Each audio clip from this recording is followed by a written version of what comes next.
Okay, we've got some major breaking news out of the United States. Multiple major media outlets are reporting that former President Donald Trump has been indicted. The CBC's Katie Simpson, you saw her earlier. She joins us now from Washington. So, Katie, what do we know about what's going on with Donald Trump?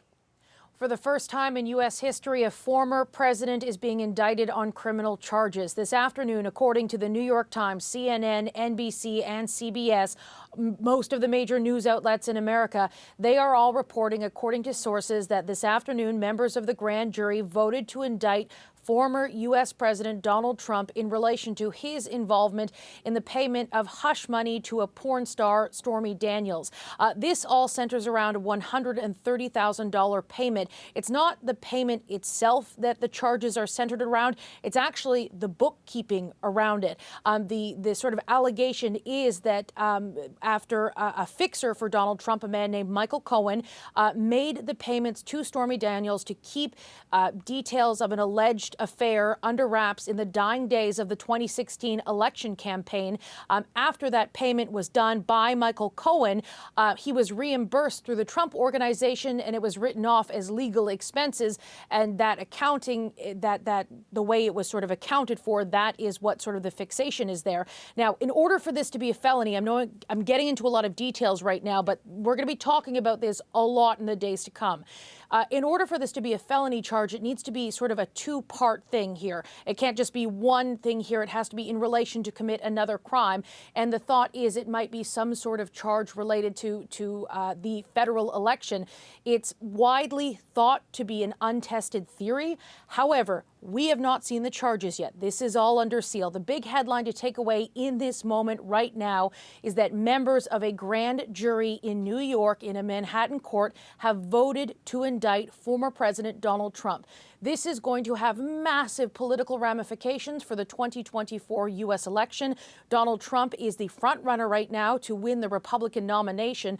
And we've seen how the Republican world, as well as the rest of the country, how it has reacted in the wake to moments where Donald Trump finds himself in legal jeopardy. Remember what happened after FBI officers performed a search warrant at his home in Mar-a-Lago. We saw all of the Republican Guard get behind Trump to call it unfair and to really attack those the law enforcement about what happened there.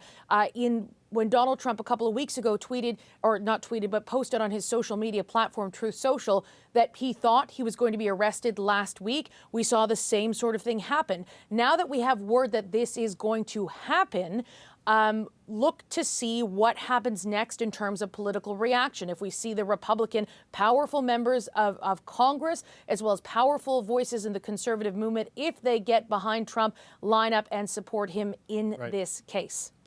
Okay, Katie, thanks for jumping in the chair and getting in so quickly on a breaking news day. This is CBC's Katie Simpson in Washington. Okay, the power panel is with me, has been listening in on all of this. We're going to get their quick reaction on this. Shachi Curl, Andrew Thompson, James Moore, and Vandana Cotter. James, I know we weren't planning to talk about Donald Trump today, but the news gods have a way of changing plans. What's your reaction to this? I gather he will be fingerprinted, he will be photographed, and I think as Katie points out, the reaction of Ron DeSantis, the reaction of Speaker McCarthy, the reaction of Mitch McConnell will say a lot. I think what will be even more important is if there's a second indictment out of Georgia over the election interference down there. I think that one actually has more legal consequence. But for a generation now, Democrats have said, Bill Clinton lied about sex. Everybody lies about sex, even if it's under oath. It kind of doesn't matter. So I think you're going to see a lot of that. You're going to see a lot of Trump mugshots. So I think between here and 24, it'll get election 24, it'll get extraordinarily ugly and personal and vicious. And I think Donald Trump has probably only begun to fight. Vandana, we are going to see a presidential mugshot for the first time in the history of the United States. Everything about Trump has been a first. This is a whole new barrier he's broken through. And none of them are good firsts. These are all bad firsts. This is a really shameful thing to happen for the president or former president of the United States. I think there's two things here. I think the Republican Party has to do a lot of soul searching here. I think they capitalize on his brand and his popularity despite what comes with it. And I think that'll be interesting to what James said, how Republicans are responding to that. I think also people who are Republicans want to say, what does our party stand for? Who are we going to stand behind? But do I think that his diehard supporters are going to change their minds on him? I don't think so. Andrew, any sense of how this might affect things in U.S. politics? What's your reaction to this breaking news? Well, certainly this is, top theater. There's no doubt about this. It's been teased for some time now that this was coming. It's happened. It'll undoubtedly change the news cycle and change the focus. I think in some ways Trump will obviously revel in being back on the top of the headlines, whether it's for good news or bad news. One of the things, though, that I think we need to think about in terms of how this is already, if you want to use the metaphor, priced in to American politics. Look here even at the conversations we're having today about Danielle Smith and her at the allegations that she's been obstructing justice by misusing her office. The number of times that federal officials here have been cited for breaking ethics laws. A lot of this does come down to a partisan response. If you vote for that party in power, you're more likely to shrug it off. The difference with the U.S., of course, is that, as you know, the old adage goes, U.S. catches a cold, sneezes, we catch the cold. It'll have big reverberations on a number of files. But I do think that in terms of the politics of it, we need to think again about why are we talking about Trump and not Danielle Smith. Okay, that's an interesting point. Shachi, what's your take on the indictment of the former president? We'll get to Smith, I think, another day for sure, especially with the Alberta election coming up. What's your quick take here? Well, I'll do my best to be quick, David. The best thing for many Canadians and many Democrats on this side of the border, the other side of the border, a lot of people are going to be smiling today and saying that guy, he's getting his just desserts, he's getting his comeuppance. But frankly, this is in many ways politically a gift-wrapped present to Trump. He's back in the news cycle again. He's relevant again. He has the ability to now make the case to his still motivated and fanatical base that he is being martyred, that this is politically driven. And any time there is a spotlight on Donald J. Trump, whether it is a soft one or a cold, harsh glare, he makes the most of it. If you're Ron DeSantis, if you're Joe Biden, if you're the DNC writ large, this is a day politically you should be feeling very shaky about the next year and some ahead, because it gives him a lot to work with. It puts him back in the place where he wants to be, front and center, where everyone's talking about him. Okay, gang, thanks for joining us on such a heavy day and then rolling with the breaking news day. So thanks very much to Yvonne Denicotter, James Moore, Andrew Thompson, and Shachi Curl. And joining us now is David Frum. He is a staff writer at The Atlantic, and we've reached him for reaction to this. David, your reaction to this news that Donald Trump has been indicted? I want to emphasize the importance of remembering the things you don't know. Right. You do not know what he has been indicted for. And the reason that that's very important to keep front and center of your brain is there are going to be a lot of quick reactions that'll say this is a case about sex. And maybe it is, but you don't know that. It's important to note that the way Donald Trump paid for this case, paid for this payoff, was to create a false invoice for a legal fee, which he then deducted from his taxes. The Trump Organization has already been convicted by a jury of criminal tax fraud. And in that case, now the penalties for corporate criminal tax fraud in New York are strangely light. They paid a fine of, I think, single millions of dollars, although the frauds are very large and over many years. But in their summation of the jury, the prosecutor said every act of corporate tax fraud here was signed off by Donald Trump, who it's his company.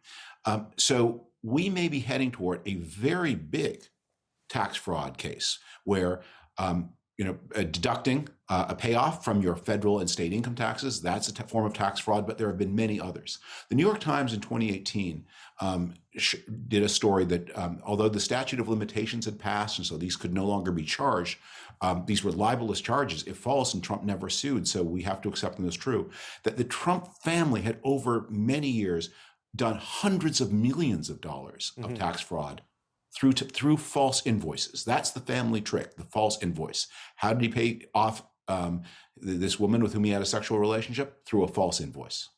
So you make a good point. We don't know things. We do know that an indictment has been done, but we don't know the details or the nature of that indictment necessarily.